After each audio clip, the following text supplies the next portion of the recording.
रोजलपा नमस्ते। आज पनि हामी उपस्थित भइसकेका छौं प्रविधि संयोजनमा युनिक साक्य र म शंकर थापा समय सन्दर्भ लिएर।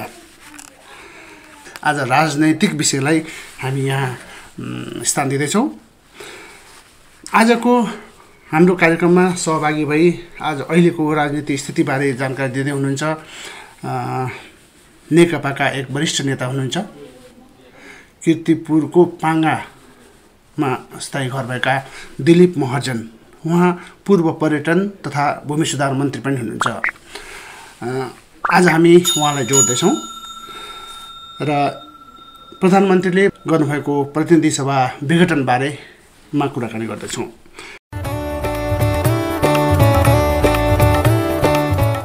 समय सन्दर्भ, समसामयिक विषयहरूको साथमा समय सन्दर्भ, जनस्वास्थ्य, शिक्षा तथा आम नागरिकका ताजा विषयवस्तु समेटेर तयार पारिने समय सन्दर्भ।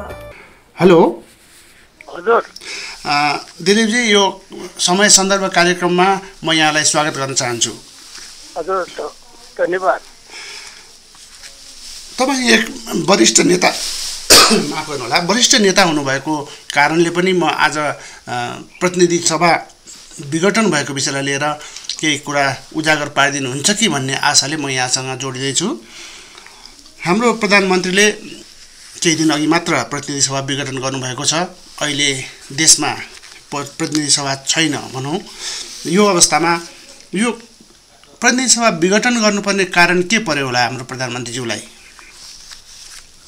प्रधानमन्त्रीज्यूले संसद जुन विघटन गर्नुभएको छ, हजुर, त्यो असाध्यै एउटा गैर जिम्मेवारी ढङ्गबाट प्रस्तुत गर्नुभएको छ। हजुर, पार्टी एकताभित्र त्यस्तो खालको उहाँलाई काम गर्न नसक्ने वातावरण कतै पनि भएको छैन। हजुर, हुँदै पनि उहाँले जे गर्नुभएको छ एकदम कम्युनिस्ट आन्दोलन, प्रजातान्त्रिक आन्दोलन, जनभावनालाई कुठाराघातै गर्नुभएको हो। हजुर, यो अब कारण के हो भन्ने कुरा सायद अब बिस्तारै छर्लङ्ग हुँदै आउँछ। उहाँको कदमको कुरा गर्ने हो भनेदेखि उहाँले अहिले ठ्याक्कै प्रतिगमनतिरै उहाँ जानुभएको छ। हजुर, हामी आशा गरौँ अझै सचिएर आउनुभयो भनेदेखि हामी सबैले स्वागतै गर्नुपर्छ। नभए मलाई लाग्छ अहिले जनदबाव, कानुनी रूपमा, राजनीतिक रूपमा सबै ठाउँबाट हामीले फेरि एकचोटि प्रतिगमन सच्याउनको निम्ति अगाडि बढ्नुको विकल्प छैन। तै पनि आशा गरौँ। हजुर, उहाँ पनि एकचोटि मात्रै होइन, 17औं वर्ष जेल बसेर आउनुभएका नेता हुन्। हजुर, भन्ने मलाई लाग्छ। उहाँले गरेको काम चाहिँ एकदम प्रतिगमनै हो। हजुर। अब यसरी कुरा गर्दाखेरि अब पार्टीमा एकता भयो तर भित्री रूपमा एकता भइ नसकेको स्थिति र आन्तरिक कलहकै कारण भन्दा ठिक होला? होइन, त्यस्तो होइन। पार्टीमा अहिले पनि अस्ति मात्रै हाम्रो पार्टीको बैठक बसेको छ।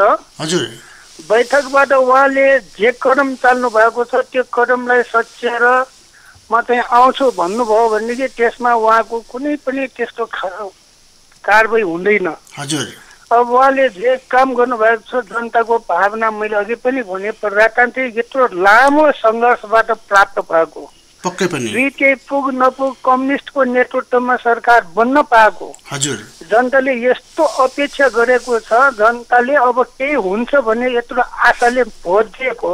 हजुर, सरकारलाई विघटन गर्नु भनेको हजुर, यो धेरै अब राजनीतिक रूपमा भन्दा यो धेरै अपराधी कामै हो भन्ने कुरा लाग्छ है। हजुर, हजुर। यसकारण अब हामी सबैले सच्याउने काममा पहल गरौँ। मलाई लाग्छ बाध्य भएर उहाँ पनि सचिनु पर्छ भन्ने कुरा हो। हजुर, पक्कै पनि। अब नेपालको इतिहासमै भन्दाखेरि पनि 2/3को यो बहुमत सरकार चाहिँ अहिलेसम्म थिएन। यो पहिलो सरकार हो र यो सरकारले पनि यसरी संसद विघटन गर्नु भनेको एकदमै नराम्रो जस्तो लाग्छ मलाई पनि। तर यसमा चाहिँ अब यसले गर्दाखेरि हाम्रो गणतन्त्र र संघीयतामा पनि धक्का लाग्न सक्ने महसुस हामीले गरेका छौँ, सर्वसाधारणले गरेका छन्। यहाँलाई कस्तो लाग्छ? अब गणतन्त्रको कुरा गर्दा सङ्घीय लोकतान्त्रिक गणतन्त्र धर्मनिरपेक्षता समानुपातिक समावेशको कुरा गर्दा त उहाँले अब नेपाल सरकार मात्रै भनेर पनि निर्णय गर्नुभयो। उहाँले मैले अझै पनि भने उहाँले कदम उहाँले प्रतिगमनतिर जाने काम गर्नुभएको छ। तै पनि पार्टीले भित्र बसेर भित्र सङ्घर्ष गरेर सुध्रिन्छ कि भनेर पार्टीभित्र धेरै पहल गरे हो। अब पहलको भनौँ न सबै पहललाई अब धोका दिँदै उहाँले जुन किसिमले अगाडि बढ्नु भएको छ उहाँ आफै मात्रै होइन भन्ने कुरा पनि सायद पुष्टि हुँदैछ। नेपालको राजनीतिक क्षेत्र नहोस् विकास नहोस् भन्ने देशी विदेशीहरू चाहनेहरूको भित्र गोटी बनेको पनि सङ्केत छ। त्यसकारण नेपाली जनता स्वाभिमानी हुन्, स्वाधीन नेपाल हो, यहाँ विदेशीको चलखेल बढ्न सक्छ। अब त्यो चलखेलकै रूपमा उहाँ चाहिँ प्रस्तुत भएको हामी सबैले पत्र पत्रिका हेर्दाखेरि पनि गन्नतिर त्यतातिर पनि आउँछ। त्यसकारण हामी सबै स्वाभिमानी नेपालीहरू एक हौँ। प्रतिगमनको विरुद्ध दबावै हो। अब तपाईँको यो कार्यक्रम मार्फत पनि हाम्रा श्रोताहरूले मलाई लाग्छ यो प्रतिगमन सच्याउनको लागि हामी अगाडि बढौँ भन्ने मलाई लाग्छ। हजुर, पक्कै पनि यहाँले भनेअनुसार अब उहाँले चाहिँ यो आफ्नो यो जुन कदम यो असंवैधानिक कदम यहाँले भन्नुभएअनुसारलाई नसच्याए अब पार्टीले कुनै कारबाही गर्ने कार्यक्रम छ? पार्टीले त नसा कारबाही भन्ने कुरा त अध्यक्षबाट त हटाएकै छ। हजुर, तै पनि अब उहाँ सचेर आउनुहुन्छ भने उहाँलाई स्वागत पनि गर्ने कुरा हाम्रो पार्टीले निर्णय गरेको छ।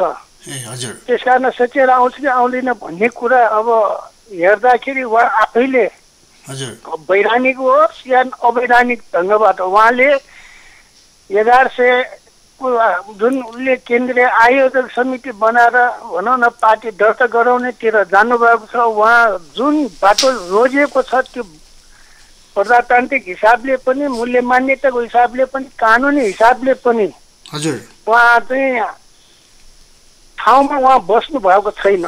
यसरी अब प्रजातान्त्रिक गैर न्याय ढङ्गबाट उहाँ अगाडि बढ्नु भएको छ। तै पनि सच्याउन सकिन्छ कि भन्ने पहल चाहिँ अब फेरि हामी सबैले दबाब दिएपछि हुन्छ कि भन्ने हाम्रो आशा पनि त्यतातिर छ। अब हजुर, पक्कै पनि उहाँले चाहिँ अब पार्टी दर्ता गरेर सदस्यहरू बढाएको पनि हामीले यता कता पढेका छौँ। अब यस्तो स्थितिमा अब भावी परिणाम चाहिँ के होला त? अब भावी परिणाम चाहिँ अब संसदभित्र पनि संसद विघटन भएको छैन भन्ने सब सांसदहरूको बाहुल्यता छ मनमा छ। त्यसकारण सांसदहरू पनि विघटन होइन हामी पुनर्स्थापनामै हामी स्थापनामै छौँ भनेर उहाँहरू पनि बैठकमा बस्दै हुनुहुन्छ। कानुनी लडाइँ सबै कुरा लडाइँ उहाँहरू संसदभित्र पनि लडाइँ चलिरहेको छ। राजनीतिक रूपमा पनि भन्नुपर्दा काङ्ग्रेस, मधेसवादी, नेकपा अझ प्रजातान्त्रिक आन्दोलनलाई रक्षा गर्न चाहनेहरूको पनि संयुक्त रूपमा पनि बहस छलफल मेरो विचारमा चलिराखेको छ। पार्टी भित्रबाट पनि जन दबावको रूपमा अगाडि बढ्न खोजिरहेको छ। त्यसकारण सबै ठाउँबाट हामी पहल गर्यो भनेदेखि ठाउँमा आउँछ भन्ने सङ्केतको रूपमा हामीले बुझ्नु पनि पर्छ। हजुर, यहाँले जुन सोच्नु भएको छ प्रधानमन्त्रीले चाहिँ आफ्नो कदम फिर्ता लिएर उहाँ ठाउँमा सचिएर आउनुहुन्छ भन्ने यहाँले आशा राख्नु भएको छ। धेरैले आशा यही राख्नु भएको छ। तर कथम कदाचित यदि उहाँले यो आफ्नो कदमलाई फिर्ता लिनु भएन भने त्यस पछाडिको नेकपाको स्थिति के हुन्छ?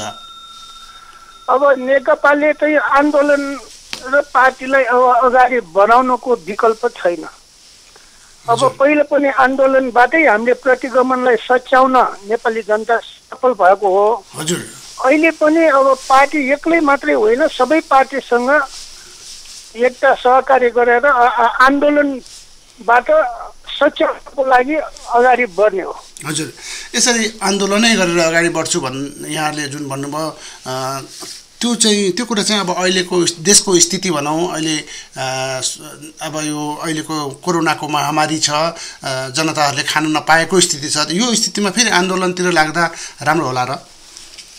अब यो आन्दोलन रहर होइन बाध्यता हो हेर्नुहोस् है। हजुर, अब यत्रो मैले अघि पनि भने दुईटै पुग नपुग अब सरकारको अब पछाडि नै पार्टी छ भनौँ न सांसद छ, त्यति हुँदै पनि प्रतिगमन गर्नु भनेको यो नेपाली जनतालाई ठुलो धोका हो। यो धोकाको विरुद्ध अब बाध्य भएर अब हामी सङ्घर्षमा जानुको अर्को विकल्प पनि छैन। त्यसकारण सङ्घर्ष अब दुईटै तिनटै सबै मोर्चा चाहिँ खोल्नु पर्छ। हजुर, यसो गर्दाखेरि देश त फेरि मुठभेडतिर जाने भयो नि है?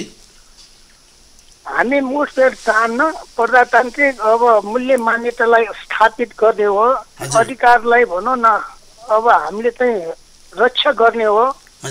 मलाई लाग्छ त्यो रक्षा गर्ने क्रममा मुठभेड हुन्छ भन्ने कुरा त हामीले लाग्दैन। कुनै कसैले पनि मलाई लाग्छ कानुनी हिसाबले पनि सबै कानुनविदहरूले पनि राम्रै बहस भइरहेको हामीले सुन्नमा आउँछौँ। अब त्यतातिर पनि हामी लडाइँ अब लड्ने हो। संसदभित्र पनि अब मैले भने उसले विघटन भने पनि संसद विघटन छैन भन्ने हाम्रो मान्यता लिएर हामी अगाडि बढेका छौँ। पार्टीले पनि कारबाही गरिएको छ सच्याएर आऊ भनेर। अरूको झन दबाब दिन सक्यो भनेदेखि मेरो विचारमा त्यस्ता प्रतिगमनकारीहरूको यहाँ चाहिँ कुनै टोक हुँदैन भन्ने मलाई लाग्छ। हजुर, यहाँले अघि भन्नुभयो अब यो नेपालमा चाहिँ विदेशी शक्तिहरूको चलखेल पनि छ भनेर भन्नुभयो, यो चाहिँ कस्तो लाग्छ यहाँलाई? पक्कै हो? पक्कै। अस्ति अब नेपालको राजनीति अलि स्थिर रूपमा अगाडि बढ्ने जुन अब सबै जनताले मतको आधारमा एउटा कम्युनिस्ट पार्टीको नेतृत्वमा सरकार बनिसकेपछि भारतको जुन चलखेल भइराखेको छ, भारतले जुन रहरू आएर यहाँ चाहिँ भेटघाट तीव्र रूपमा चलाइरह्यो, त्यसको परिणाम पनि उहाँ प्रतिगमनतिर जानलाई अलिकति मलजल पुगेको उहाँकै उतैकै इसारामा चलेको गन्न चाहिँ अहिले त आइराखेको छ।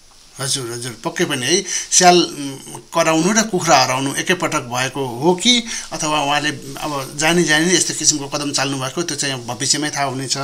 पक्कै पनि अब देशमा 2/3 सरकार छ।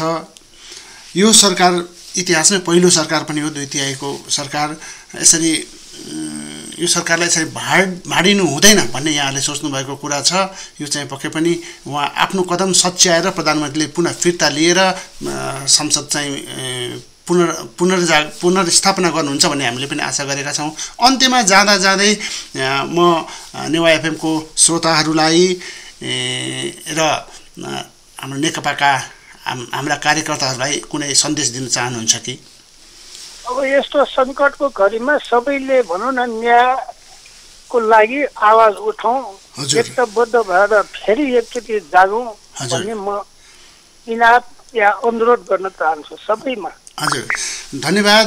व्यस्तताका बावजुद पनि आज नेवा एफएमको समय सन्दर्भमा जोडिनु भयो र आफ्ना अमूल्य सुझावहरू, आफ्ना अमूल्य विचार राखिदिनु भयो। म यहाँलाई धन्यवाद दिन चाहन्छु र भविष्यमा पुनः जोडिने आशा राख्दै आज म यहाँसँग छुट्टिन्छु। धन्यवाद। हस्, धन्यवाद। श्रोताहरू, उहाँ हुनुहुन्थ्यो दिलीप महाजन। आजको कार्यक्रमबाट युनिक सकियो र शङ्कर थापा बिदा चाहन्छौँ। नमस्ते, शुभया।